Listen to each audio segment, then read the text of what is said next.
नमस्कार, एक बार फिर से आप सभी का स्वागत करता हूं गुरुकुल.com के इस चैनल में। आज के इस वीडियो में हम देखेंगे ओ सदा नीरा के जो क्वेश्चन आंसर है उन सभी क्वेश्चन आंसर को देखेंगे और बहुत ही अच्छा तरीका से देख लेंगे। तो देखिएगा, ध्यान से समझ लीजिएगा। ओ सदा नीरा यानी इसके राइटर कौन है? जगदीश चंद्र माथुर है। तो देखिएगा, बढ़िया तरीका से समझ लीजिएगा। और ओ सदा नीरा के जो राइटर है कौन है? जगदीश चंद्र माथुर है। और इसके जो राइटर का नाम याद करने का जो ट्रिक है वो ट्रिक भी मैं लेकर आने वाला हूं। इसके लिए आप अच्छा तरीका से इसको चैनल पर नए हो तो चैनल पर कर लो सब्सक्राइब। और मैं आपको एक ट्रिक के जरिए मैं बता दूं कि ट्रिक कितना अच्छा लाने वाला हूं। ओ सदा नीरा के राइटर कौन है? जगदीश चंद्र माथुर है। और जगदीश चंद्र माथुर को याद करने का तरीका क्या है? ओम जय जगदीश हरे। तो ओ सदा नीरा में से क्या उठाओगे? ओ और जगदीश चंद्र माथुर। तो जगदीश चंद्र माथुर के जो हो जाएंगे क्या? ओ सदा नीरा हो जाएंगे। तो मैं आपको ट्रिक बता दिया। अब चलते हैं क्वेश्चन आंसर के तरफ। देखिएगा, क्वेश्चन आंसर क्या है। देखिए, फर्स्ट क्वेश्चन क्या है? चंपारण क्षेत्र में बाढ़ की प्रचंडता के बढ़ने के क्या कारण है? देखिएगा, ध्यान से समझ लीजिएगा कि चंपारण क्षेत्र में बाढ़ की प्रचंडता के बढ़ने के क्या कारण है, उसको देख लेंगे। तो क्या है कि चंपारण क्षेत्र में बाढ़ की प्रचंडता के बढ़ने का सबसे बड़ा कारण बांधों का सही तरह से मरम्मत का ना होना है। यानी चंपारण क्षेत्र में बाढ़ के बढ़ने का, बाढ़ जो है कि प्रचंडता का सबसे कारण यही है कि जो बाढ़ की जो मरम्मत है, यानी बांधों की जो मरम्मत है वो मरम्मत सही तरीका से नहीं हो पाती है। तथा वृक्षों की अंधाधुंध कटाई है। यानी वृक्षों की भी अंधाधुंध इतनी ज़्यादा कटाई हुई है, क्या है कि जिससे जो है वृक्ष जो कटते चले गए और उसके बाद जो है पानी की मात्रा जो है शहरों और गांवों को तबाह करके वह आगे बढ़ती ही गई। पहले बाढ़ आती थी पर इतनी प्रचंड नहीं थी। कहा जा रहा है कि पहले भी बाढ़ आती थी लेकिन इतनी प्रचंड नहीं आती थी। वृक्षों की जड़ों में पानी रुकता था। पहले क्या होता था कि वृक्ष बहुत ज़्यादा थे और उसके जड़ों में पानी क्या होता था? रुकता था। आज पानी बांधों को तोड़ते हुए शहरों गांवों को तबाह करते हैं। यानी कहा जा रहा है कि पहले भी बाढ़ आती थी। ऐसा नहीं है कि पहले बाढ़ नहीं आती थी, लेकिन पहले बाढ़ आती थी पर इतनी प्रचंड मात्रा में नहीं आती थी, क्योंकि बाढ़ के पानी जो है वह वृक्षों की जड़ों में रुकता था। लेकिन आज ऐसा नहीं है। अधिकांश वृक्ष के कट जाने से ये जो बाढ़ का जो पानी है वह शहरों और गांवों को तबाह करती है। अगला क्वेश्चन देखेंगे, इतिहास की कीमियाई प्रक्रिया, यानी इतिहास की कीमियाई प्रक्रिया से क्या आशय है, इसको देख लेंगे। देखिएगा ध्यान से, इतिहास की कीमियाई प्रक्रिया का आशय क्या है? तो इतिहास की कीमियाई प्रक्रिया का आशय है कि प्राचीन काल में कुछ ऐसी घटना घटी है जिसका प्रभाव आज भी पड़ रहा है। यानी प्राचीन काल में कुछ ऐसी घटनाएं घटी हुई है जिसका प्रभाव आज भी क्या है? पड़ रहा है। जैसे प्राचीन काल में जंगलों जो कटने शुरू हुए, यानी जंगल जो कटने शुरू हुए, जो कटते चले आए। यानी प्राचीन काल से जंगल की कटाई आज से नहीं हो रही है। यानी प्राचीन काल में अंधाधुंध जंगल की जो कटाई हुई थी और उसे देखते देखते जो है ना आज जो है जंगलों की कटाई जो है कटते आ रहे हैं। और यही जो है इतिहास की कीमियाई प्रक्रिया है कि एक जमाने में, एक समय में जो क्रिया हुई थी वो क्रिया आज भी चलते आ रही है। तो उसे क्या कहेंगे? इतिहास की कीमियाई प्रक्रिया कहेंगे। जैसे जंगलों की कटाई जो पहले भी अंधाधुंध थी और वह जो देखते देखते आज जो हो रही है, इसे ही क्या कहेंगे? इतिहास की कीमियाई प्रक्रिया कहेंगे। और यह धागर शब्द का जो अर्थ क्या है, यह क्वेश्चन इतना ज़्यादा आया हुआ है कि आप सोच नहीं सकते हो, क्योंकि यह क्वेश्चन बहुत बार एग्जाम में आया हुआ है और आप भी जानते हो, इसलिए इसको आप नज़रअंदाज नहीं करोगे। धागर शब्द का अर्थ क्या है? देखिएगा, तो धागर शब्द का अर्थ ओराव भाषा में भारे का मजदूर होता है। यानी धागर शब्द का अर्थ जो होता है वह ओराव भाषा में क्या होता है? भारे का मजदूर होता है। धागरों को 18वीं शताब्दी के अंत में नील की खेती के सिलसिले में छोटा नागपुर पठार से लाया गया था। यानी धागर शब्द का जो अर्थ होता है वो ओराव भाषा में भारे का क्या होता है? मजदूर होता है। अगर ऑब्जेक्टिव में बनाएगा कि धागर शब्द का अर्थ क्या होता है, तो धागर शब्द का अर्थ क्या होता है? भारे का मजदूर होता है। और धागरों को 18वीं शताब्दी के अंत में नील की खेती के सिलसिले में छोटा नागपुर पठार से इसको लाया गया था। तो यह हो गया। अगला क्वेश्चन देखेंगे, 4 नंबर क्वेश्चन देख लेंगे। 4 नंबर क्वेश्चन क्या है देखिएगा, थारुओं की कला। थारुओं की कला का परिचय पाठ के आधार पर देना है। थारुओं की जो कला है वो थारू एक समुदाय हुए हैं, एक जाति हुए हैं, उनके जो कला क्या था उनको कह कि बताना है। तो देखिएगा थारुओं की कला उनके दैनिक जीवन का अंग रहा है, यानी थारू की जो कला हो रही है वो उनके दैनिक जीवन का अंग रही है, वो उनसे कभी हटे नहीं है। जिस पात्र में धान रखा जाता है वह सिंक का बना होता है, यानी कहा जा रहा है कि जिस पात्र में धान रखा जाता है वह किसका बना होता है, सिंक। सिंक यानी बांस का बना होता है। सिंक की रंग बिरंगी टोकरियों के किनारे सिप की झालर लटकाए जाते हैं, यानी सिंक की रंग बिरंगी जो टोकरियाँ होती है उसके किनारे क्या लगाए जाते थे, वह झालर लगाए जाते थे। शिकारी और किसान के लिए जो पदार्थ मूंज से बनाए जाते थे उसमें भी सौंदर्य देखने को मिला है थारुओं के। तो थारुओं की कला यही रही है कि उनके दैनिक जीवन का अंग रहा है, और कहा जा रहा है कि जिस टोकरी से जिस सिंक की रंग बिरंगी टोकरियों किनारे एक कौन चीज़ है, झालर लटकाते थे, और जो किसान और शिकारी के लिए जो पदार्थ मूंज से बनाए जाते थे उसमें भी बहुत सारे सौंदर्य देखने को मिले हैं थारुओं के। तो देखिए अगला क्वेश्चन देख लेते हैं। 5 नंबर क्वेश्चन क्या है, आपको एक एक क्वेश्चन को पूरी तरह से कंप्लीट करवाऊंगा, और मैं आपसे गुजारिश करता हूं कि यदि आप इस चैनल पे नए हो तो चैनल को कर लेना सब्सक्राइब, बेल आइकन को भी प्रेस कर लेना, ताकि जो भी मैं वीडियो बनाऊं उसका नोटिफिकेशन आपको तुरंत मिल सके। क्या है, अंग्रेज नीलहे किसानों पर क्या अत्याचार करते थे। क्वेश्चन क्या है कि अंग्रेज जो है वह नीलहे किसानों पर क्या अत्याचार करते थे उसको देखेंगे।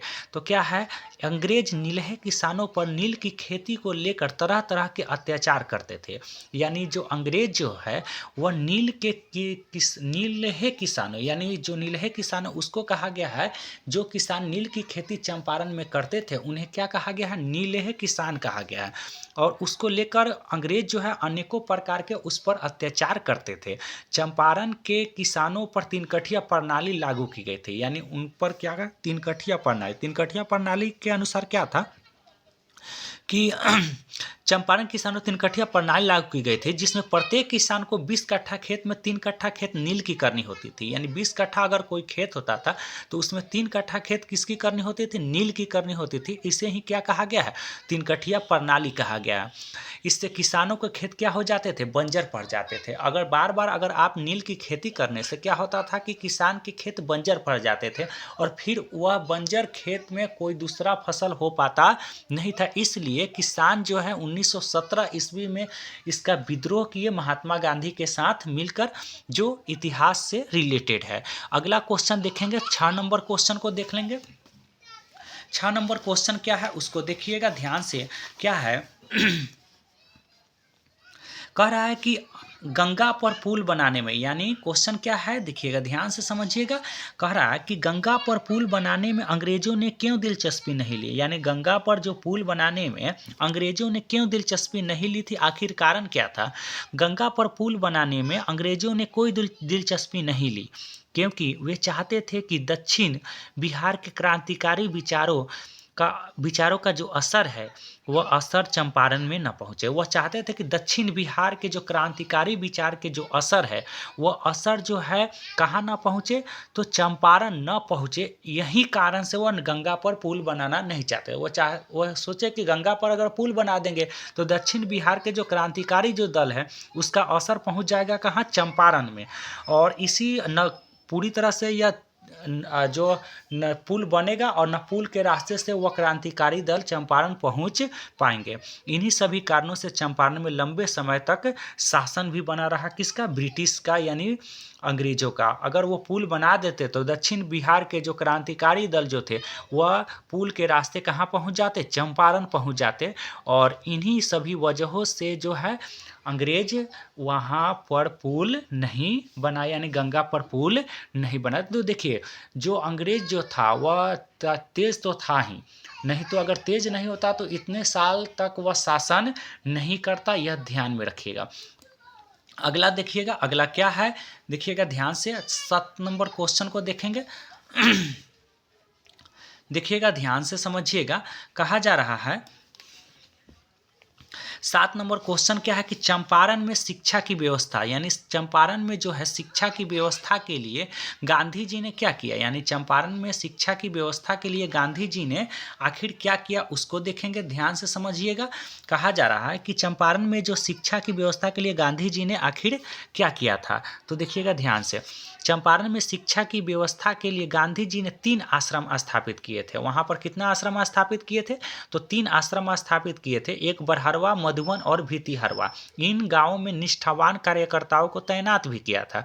कौन, तो महात्मा गांधी जी ने चंपारण में, देखिए जब वो 1917 ईस्वी में चंपारण आए तो वहाँ पर देखिए कि जब तक ले शिक्षित लोगों को नहीं किया जाएगा तब तक ले गुलामी और आज़ादी में वे लोग फर्क नहीं समझ सकेंगे, तब तक हमारा देश आज़ाद नहीं होगा और यहाँ के चंपारण के किसान जो है नहीं समझ पाएंगे। इसलिए सबसे पहले यहाँ पर गांधी जी ने शिक्षा का क्या किया, बंदोबस्त किया और वहाँ पर 3 आश्रम स्थापित किए, एक जो है बरहरवा, मधुबन और भितिहरवा में, और इन तीनों गांवों में निष्ठावान कार्यकर्ताओं को तैनात किए, यानी सच्चे कार्यकर्ता और टीचर को तैनात किया, अच्छे तरीक़ा से पढ़ा सके और लोगों को समझा सके।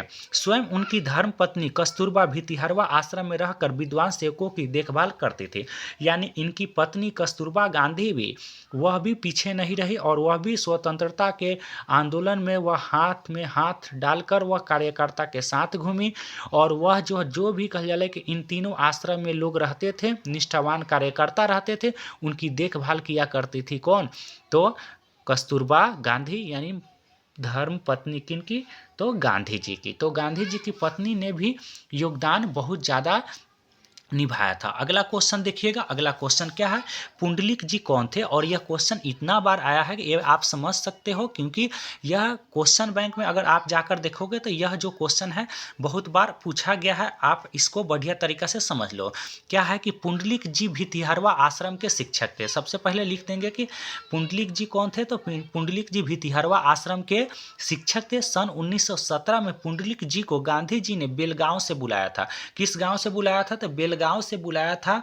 कहाँ, तो चंपारण, और चंपारण के भितिहरवा आश्रम में के शिक्षक नियुक्त किए थे कौन, महात्मा गांधी।